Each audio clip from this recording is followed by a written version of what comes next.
everyone, I am Meryl. Today I am here to discuss few tips on Ielts reading. So before starting with the tips directly, we can just look back into what is Ielts reading.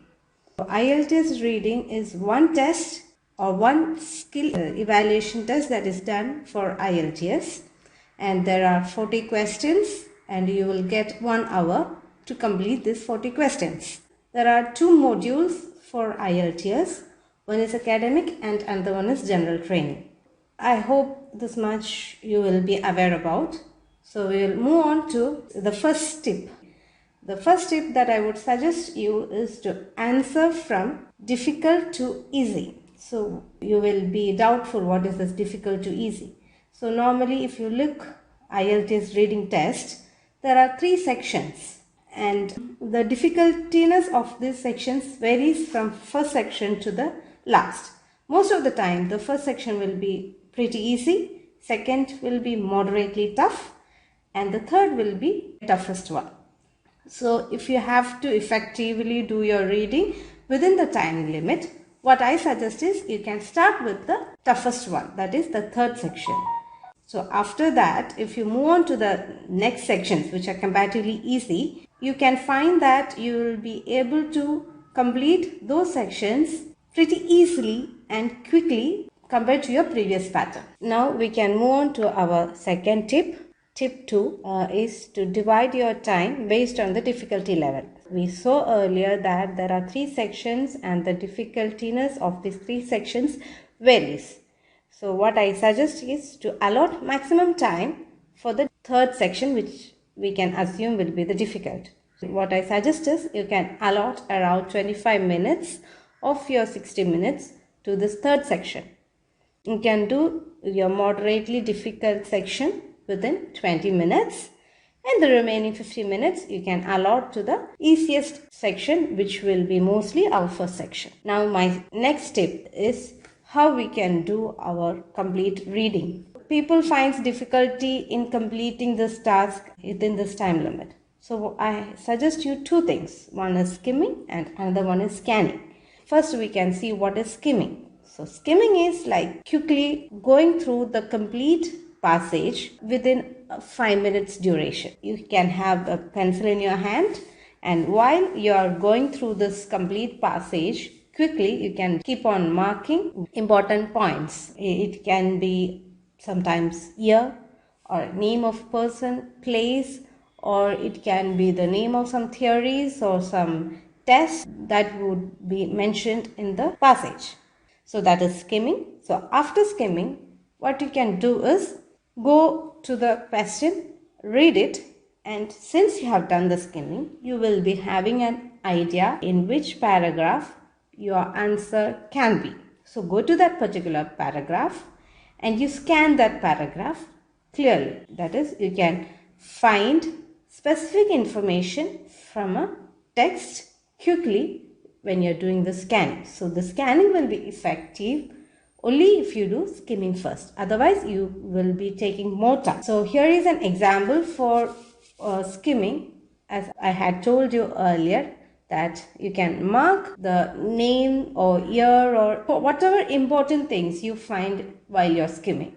Before moving to the fourth tip, we can see a different type of questions one has to come across in the reading test. Today what I am trying to do is I am going to classify them into 2 categories: direct questions and indirect questions.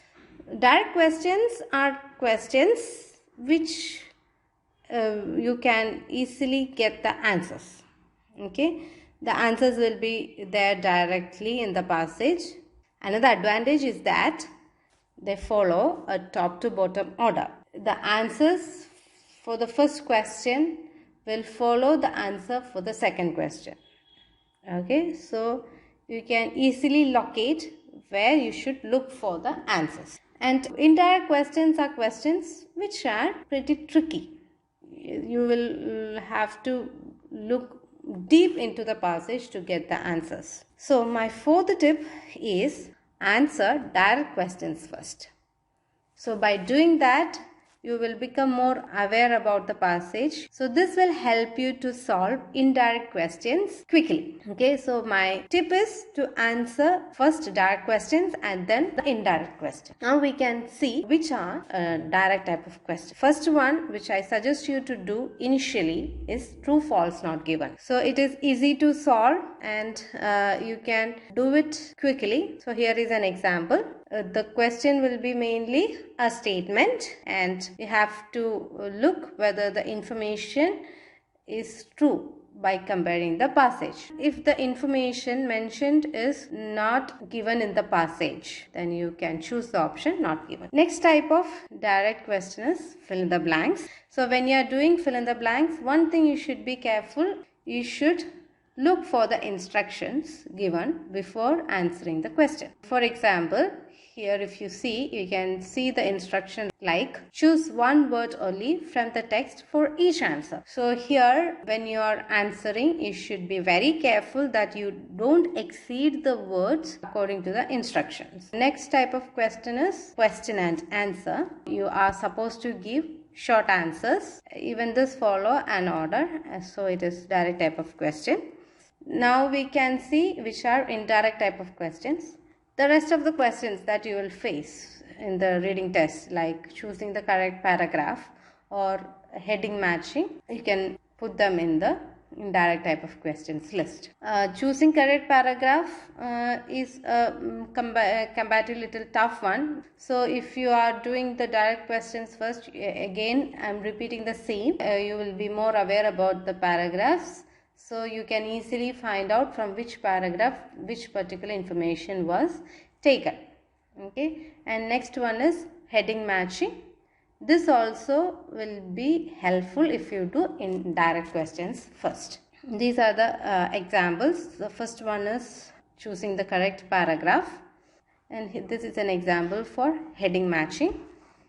My fifth tip is to answer heading matching at the last. We have completed all the 5 tips. So before stopping, I would like to summarize them once again. My first tip is to answer difficult section first and then move on to the easy sections. My second tip is to divide the time based on the difficulty level. My third step is to do skimming and scanning technique for the reading test. My fourth tip is to answer direct questions first, following indirect questions. My final or the fifth tip is to do heading matching towards the end. Thank you for listening and wish you all the best for your exam.